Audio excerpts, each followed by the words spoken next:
Весь просторный зал крематория был украшен искусственными и натуральными цветами.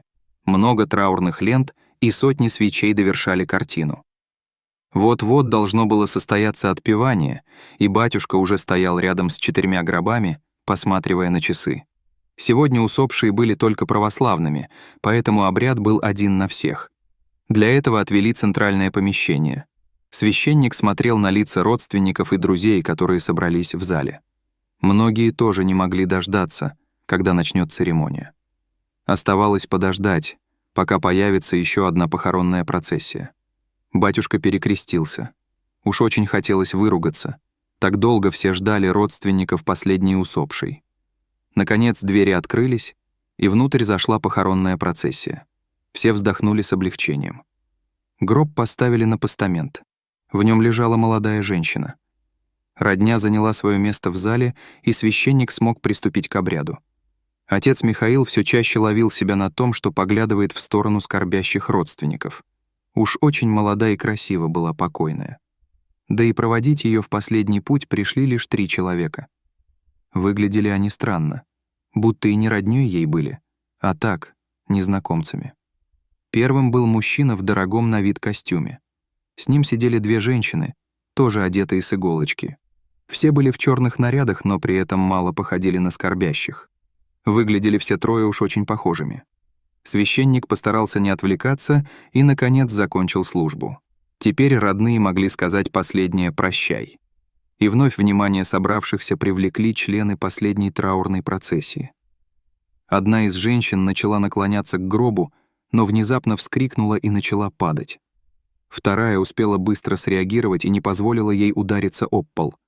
Откуда-то достала пузырек с нашатырным спиртом и подсунула ей под нос. Едва не упавшая женщина слабо подняла руку и указала на гроб. Еле слышным голосом она сказала, что покойная шевелится. Все вокруг начали шептаться. Кто-то закрывал телом гроб с умершим родственником, чтобы не позволить сумасшедшей приблизиться к нему. А отец Михаил завершал последние слова молитвы, с укором поглядывая на мужчину, пришедшего с последней процессией. Тот понял намек и начал оттаскивать женщин от гроба. Он обратился к упавшей в обморок незнакомке, назвав ее Альбиной Сергеевной. Попросил не закатывать истерику и не оскорблять память усопшей. Наконец она встала и отошла от постамента, прислушавшись к Андрею. Хотя минутой назад была готова поклясться чем угодно, что ей не показалось. Но раз так говорил муж погибшей хозяйки, у нее не было причин сомневаться. И вот начинался последний этап похорон. Гробы стали по очереди закручивать, отправляя на черную ленту в направлении печи крематория. Первый скрылся за занавесками.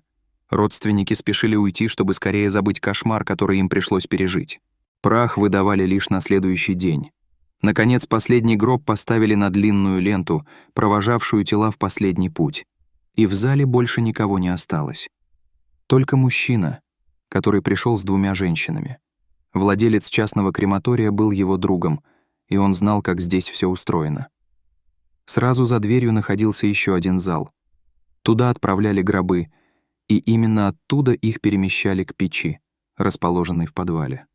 Если бы Светлана сегодня была единственной, кого должны были хоронить, Андрей не стал бы проверять, закончилось ли все. Но умерших было несколько, и он решил убедиться, что гроб дойдет до пункта назначения. Мужчина нащупал ручку, помня о том, где она располагается, и оказался в тесном зале. Гроб, в котором находилась Света, стоял последним, ожидая очереди. Андрей увидел 2 рабочих, которые переносили гробы в подвал. Он позвал их, не зная, с чего начать. Они смотрели на него в недоумении, ведь родные усопших обычно оставались в другом зале. Сюда никто не заходил, лишь позже приезжали забрать прах. Мужчина сказал, что мать его покойной супруги должна уехать сегодня ночью и хочет забрать прах дочери с собой. Спросил, смогут ли они это устроить. Рабочие сказали, что сжигание длится не менее пары часов. А первыми шли покойники, которых привезли раньше. Андрей спросил, смогут ли они сделать так, чтобы сначала отправить в печь гроб супруги. И будто невзначай достал из кармана 2 крупные купюры. Он рассмотрел у них на пальцах наколки. Они явно не раз отбывали тюремный срок. Вот и сейчас один из них с наглой ухмылкой поинтересовался, уж не сам ли он избавился от надоедливой жены. Андрей сказал, что оскорблять его не нужно, и сделал вид, что убирает деньги в карман. Но те уже протягивали руки, не дожидаясь повторного предложения. К гробу прикрепили стальную табличку с именем и фамилией, чтобы не перепутать прах с другим. Затем стащили его с ленты и поменяли местами с гробом, который стоял в очереди следующим. Но ждать до завершения предыдущей кремации было еще как минимум полчаса. Тем временем уже был обед. Рабочие пожали плечами и решили, что вполне успеют перекусить. Они достали бутерброды и пошли в соседний зал, где были стулья. Владелец крематория был против того, чтобы они ели в помещении, где проходит прощание. Но есть рядом с покойными даже этим циничным мужчинам казалось перебором. И они всегда уходили. Один из них неожиданно посмотрел на приятеля. Почему-то ему захотелось взглянуть на усопшую. Уж больно суетился вдовец. Второму было все равно. Он уже давно подозревал, что в крематории иногда проворачивают странные дела. Но понимал, что не стоит лезть в это. Себе дороже. Работу им дали, разрешили спать в подсобке, ведь жить бывшим заключенным было негде. Так чего еще желать, думал Гриша. Поэтому он старался выполнять свои обязанности молча, не вмешиваясь в дела, которые его не касались. И даже когда проходили странные кремации, без родственников или документов, он просто делал то, что ему говорили. В этот раз он тоже спокойно жевал бутерброд и дожидался, когда догорит очередное тело. Кремация мужчины подходила к концу. Оставалось еще минут 5, а потом прах предстояло собрать в урну. Они отряхнули руки и отправились заправлять следующий поддон. Пока один возился с пультом, второй услышал тихий чих и сказал Грише: «Будь здоров». А в следующий момент едва не посидел от ужаса, когда тот похлопал его по плечу и в молчаливом жесте приложил палец к рту. Гриша безмолвно указывал в сторону гроба, который они должны были сжигать следующим. Его глаза казались стеклянными от ужаса. Пару секунд они смотрели друг на друга, но затем бросились к гробу, чтобы открутить крышку. Открывшееся им зрелище поразило обоих. Женщина, которая должна была быть мертвой, пыталась что-то сказать. Ее рот двигался, но она ничего не могла произнести от ужаса. Мужчины тут же начали ее вытаскивать. Конечно, у обоих за плечами были тюремные сроки и темные делишки. Но даже для них, много чего видевших, сжигать человека заживо было чересчур. Пока несчастная приходила в себя за чашкой чая, они отправили в печь пустой гроб. Когда женщине наконец полегчало, и она смогла говорить, то рассказала им интересную историю. Ее отец владел крупным бизнесом, который после его смерти перешел к ней по наследству. Накануне она приехала домой с работы раньше и застала мужа в постели с любовницей. Они начали выяснять отношения, и в этот момент Андрей ударил ее. Когда она падала, то задела головой каменную столешницу. Позже пришла в себя от того, что ей в вену вводят какой-то препарат. Тогда она снова потеряла сознание, а очнулась лишь несколько минут назад, когда они и услышали ее чих. Света не понимала, где находится. Она осматривалась вокруг, думая, что должна быть в больнице. Но двое рабочих на медиков явно похожи не были. Они не стали ничего скрывать и сказали, что она в крематории. Ожидали чего угодно — нового обморока или истерики, но она их удивила. Женщина просто нахмурилась и задумалась. А затем сказала самой себе, что Андрей поплатится. Если он решил одним махом избавиться от жены и заполучить ее бизнес, то прогадал. Светлана посмотрела на мужчин и спросила, помогут ли они ей отомстить. Те без раздумий согласились. Делать теперь все равно было нечего. Они уже были замешаны в этом деле. К тому же, уж очень любопытно было, чем может закончиться такая история. Женщине дали мобильный телефон, а сами отправились делать свою работу. Оставалось еще несколько тел, которые нужно было кремировать.